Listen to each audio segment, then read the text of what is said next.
The greatest of all time. One of our favorite superlatives. No matter what the context is, we just can't help but use it. The sheer amount of tier list and ranking content out there these days proves that point. Humans love to rank and organize, and sports may be the most rankable category of them all. Best basketball player, best swimmer, best soccer player, and so on and so forth. And that is just the topic for today's discussion. But first... Olá, gente! Todos sejam bem-vindos ao meu canal On Thin Ice. O meu nome é Philip. Se você ainda não viu o canal, tô feliz para conhecê-lo. Se você já assistiu um vídeo meu antes, tô feliz para vê-lo de novo. Yep, this bird's got some bilingual in him. Brazil is a country I adore for many reasons, and in today's episode, I'll be discussing one of those reasons. See, sports are something I follow very closely, and when it comes to Brazilian sports, very few things top soccer, or futebol for the natives. Indeed, Brazil's soccer pedigree speaks for itself, but there is a sport that once made Brazil proud that has become somewhat lost to time: Formula 1. When it comes to the very subjective title of greatest Brazilian athletes to ever live, the main name I've seen show up is that of Pelé, the legendary soccer player of Santos FC. Other names that appear in that conversation include Ronaldinho Gaúcho and Neymar, both soccer players as well. Today, though, I'm making the case that the greatest Brazilian athlete of all time is a hero of his sport and one of the best to ever get behind the wheel of a Formula 1 car. A homegrown Paulista that the whole country could be proud of. An incredible mix of talent and sharply honed skill. I speak, of course, of the one and only Ayrton Senna. Before I get too far into it though, thank you for watching, and I do hope you enjoy. Despite the nationality in question, the place where our story begins is in the beautiful country of Italy. There, a few miles away from the city of Bologna, is a small town known as Imola. It's not a particularly populous or busy town, and beyond the ties it has to the once powerful Sforza family and a couple of nice cathedrals and churches, there doesn't seem to be much of a draw either. Just a quiet and relatively peaceful Italian village. At least, it sometimes is. Because some of the time, the shrill and ear-piercing screams of high-revving Formula 1 engines clatter their way through the once still air. The origin of these sounds is Imola Circuit. Also known as the Autodromo Internazionale Enzo Dino Ferrari, wow, we're getting a lot of languages today, Imola Circuit has an intriguing competitive history. Today, though, I'd like to focus on one aspect of the track in particular, a straight known as Tamburello. Here's a layout of the track. Tamburello is right here. It is a high-speed left-hander that requires most drivers to be going all out in order to achieve competitive times. The high speed, combined with the bumpiness of the track itself, makes Tamburello a daunting corner. And yet the best times require a masterful and somewhat lucky maneuvering of the straight. Besides Tamburello, one of the defining characteristics of Imola Circuit is the lack of chicanes, or a series of quick alternating turns that look something like this. These are meant to do two things. First, and most obviously, chicanes test the skill and control of drivers. Secondly, though, they're meant to slow cars down heading into certain corners as a sort of built-in safety precaution. The absence of chicanes makes Imola a very fast track. Or should I say, made. Because the track layout I've been showing you is out of date. It actually dates all the way back to 1994. More on that later. For the next chapter of our story, we shift our sights away from Italy and towards the sprawling South American metropolis known as São Paulo. There, in March of 1960, a child named Ayrton was born into the wealthy Senna da Silva family. From a young age, Senna showed immense talent behind the wheel of go-karts, and by the time he was 13, he was already testing his skills in official karting races. By the time he had turned 14, he had enrolled in a school specializing in business administration, but his first taste of racing had him addicted. He dropped out in 1977, the same year he won the South American Karting Championship. He established an interesting habit, shall we say, of having cantankerous relationships with his teammates, beginning with go-karter Terry Fullerton, who he considered to be his first real rival. His feelings towards certain teammates and rivals would crop up again in the future. He continued racing well on an international stage until he graduated from go-karts and began racing more powerful Formula 4 vehicles in England. He had great success there too, and he eventually ended up in Formula 3 in 1983, winning the championship that same year against Brit Martin Brundle, who he surprise, had a rough relationship with. Clearly not a love thine enemy person. Sounds more like a beat thine enemy in the spirit of competition kind of guy. His Formula One career began in '83 with, you guessed it, a healthy dose of rejection? But why? Couldn't everyone already see the immense talent of this feisty Brazilian 23-year-old? Why would anyone believe that they could afford to pass that up? The answer is tragically simple. Politics. He ended up testing with Brabham, McLaren, and Williams, all three being racing teams of fairly high repute, and he managed to impress them all. Impressive though he was, neither McLaren nor Williams had a spare seat to offer him at the time. Lotus, who'd heard of Senna's talent, toyed with signing him to replace one of their drivers, Nigel Mansell. However, one of Lotus's British sponsors vetoed that action, since they wanted a British driver behind the wheel. There was a similar story with Brabham.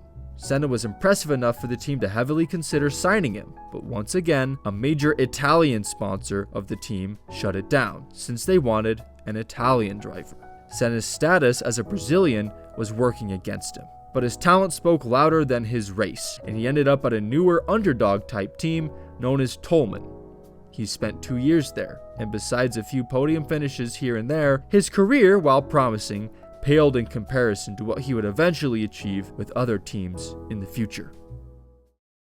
His first couple of race wins came in 1985, when he raced with Lotus, the team who had scouted him out just 2 years prior. There were certainly ups and downs. On one hand, he started winning races and making excellent use of his naturally analytic approach to racing to improve at a rapid rate. On the other hand, altercations with other drivers became more frequent too, with a particular choking incident incited by none other than Nigel Mansell, the driver Senna nearly replaced at Lotus 2 years ago, being notable.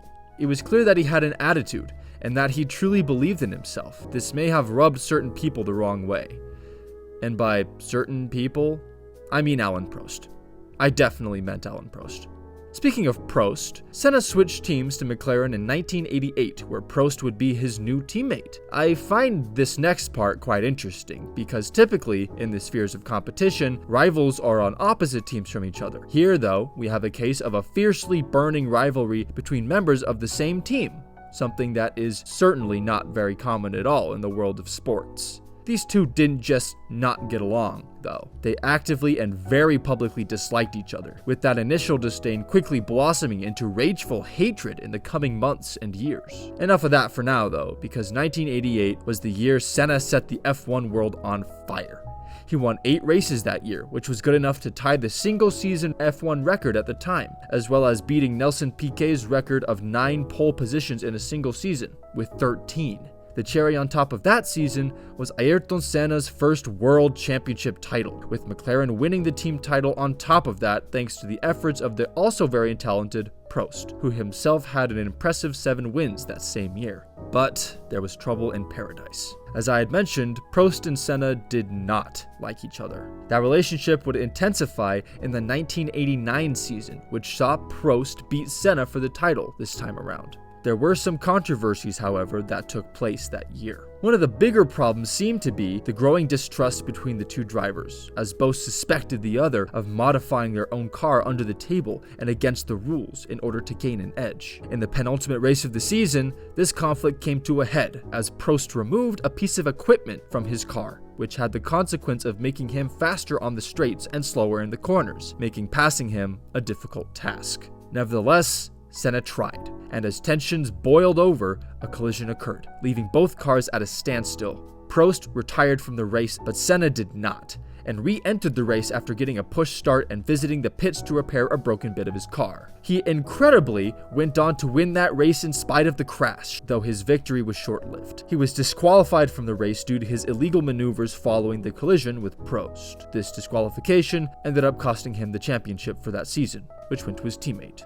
Prost was so fed up with both the team and Senna, despite his championship, that he burned all bridges with McLaren in dramatic fashion and signed with Ferrari for the following year.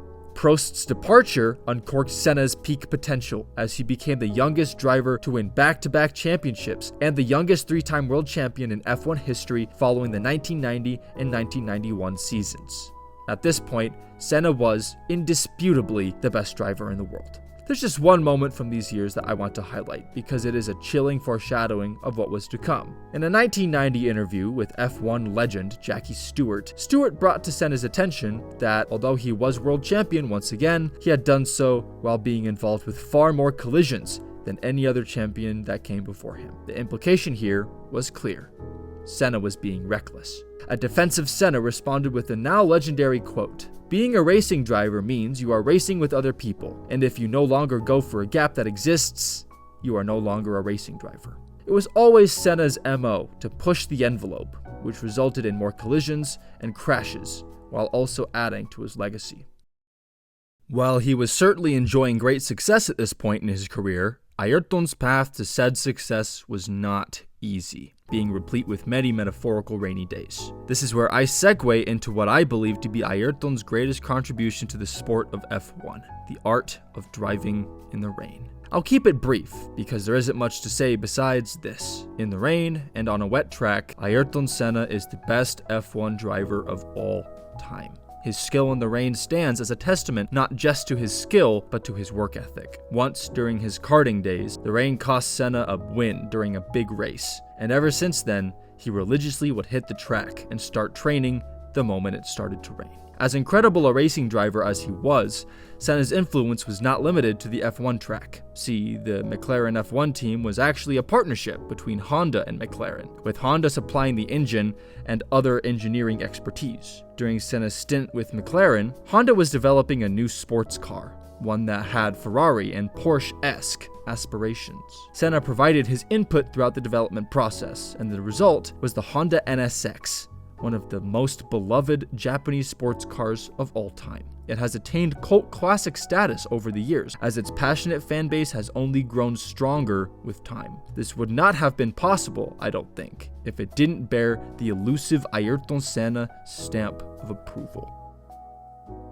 The golden years, sadly, had passed as the 1992 season began. Technological advancements meant that many teams had upped the ante with better performing cars, and the new team to beat was Williams, who had started to use a very impressive V10 engine. For many years, McLaren's Honda-supplied V12 was the most powerful engine on the track, but no longer, as the new V10 became the new conqueror. In what seemed like the blink of an eye, McLaren's car went from top of the line to starkly outdated relative to the new competition, and not even a driver as talented as Senna could bring the now antiquated machine up to par. Senna racked up some wins during these years, but he did not win a championship.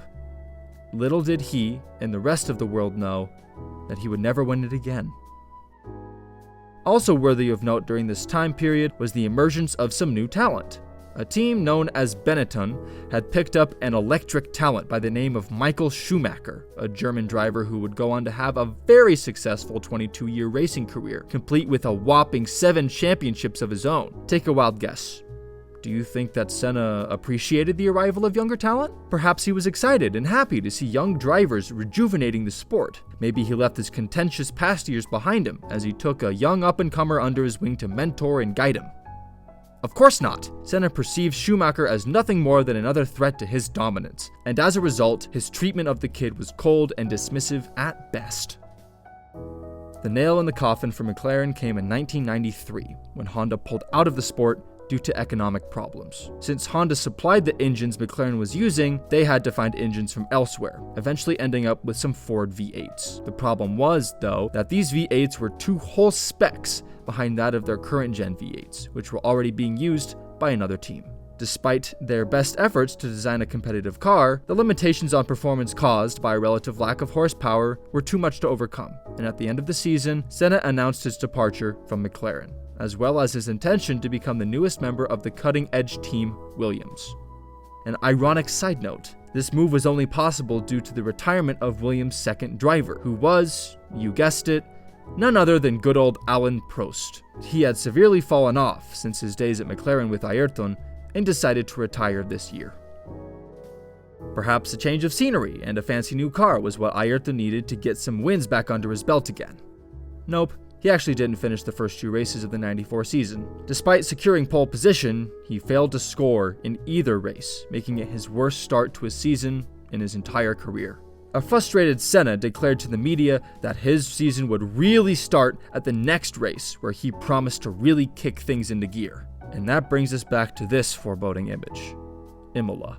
Remember that funny little straight I told you about, called Tamburello? Well, on the eve of the 1994 San Marino Grand Prix, that particular corner was about to wreak havoc. The race weekend did not have a good start at all. Rubens Barrichello, a fellow Brazilian driver, had a serious incident during qualifying laps that caused him to retire from the race. That was far from the worst casualty, however, as an Austrian rookie driver named Roland Ratzenberger had a fatal crash at one of the chicanes and died. This distressing and dire moment caused an emotional Senna to speak with a media presenter about the possibility of establishing a drivers' union to advocate for driver safety in future races. And who was this media presenter, you may ask?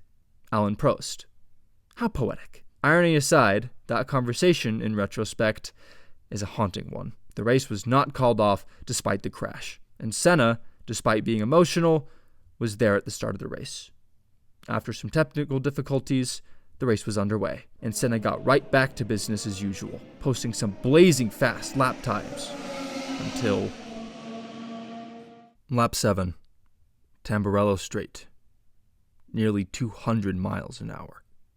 A tap of the brakes, a malfunction, steering gone, a head-on collision with the concrete barrier wall. Senna had crashed. Medical attendants were quickly able to diagnose what had happened. The steering column, upon impact with the wall, appeared to have shot out from its place in the cockpit, striking the driver squarely on the head. He had died on impact, and though his heart was still beating and he was still breathing, the blood loss was too great, and he was pronounced dead the following day. Following this horrendous accident, the track underwent some edits, including a speed control chicane right before entering the left-hander turned murderer, Tamburello. A tragic end to an otherwise incredible story begs the question, what of his legacy? With this case, and other cases similar to it, his greatness is equal parts what he actually accomplished and what he potentially could have accomplished in a hypothetical world where this accident didn't happen. In most circles, he is considered to be a lock for top 10 of all time, with some putting him as high as top 5. For clarity's sake, he raced in 161 races, and no other modern F1 driver in these top 10 lists has that few races under their belt. Though we can speculate how many more championships Senna could have won, those hypothetical arguments are but sandcastles that will be leveled by an oncoming wave of reality. Still, we are left with a tantalizing what if, and one of the greatest homegrown success stories to ever grace the proud country of Brazil. O que vocês pensam sobre o Ayrton Senna? Eu acho que ele é o melhor atleta brasileiro de todo o tempo. Vocês concordam comigo? Deixem um comentário abaixo. E se vocês ainda não se inscreveram, por favor, inscrevem-se. Isso ajuda o canal bastante. Finalmente, se vocês faltaram meus outros episódios, vou deixar alguns links aqui. Eu sou Philip, isto tem sido On Thin Ice, e novamente, obrigado por assistirem.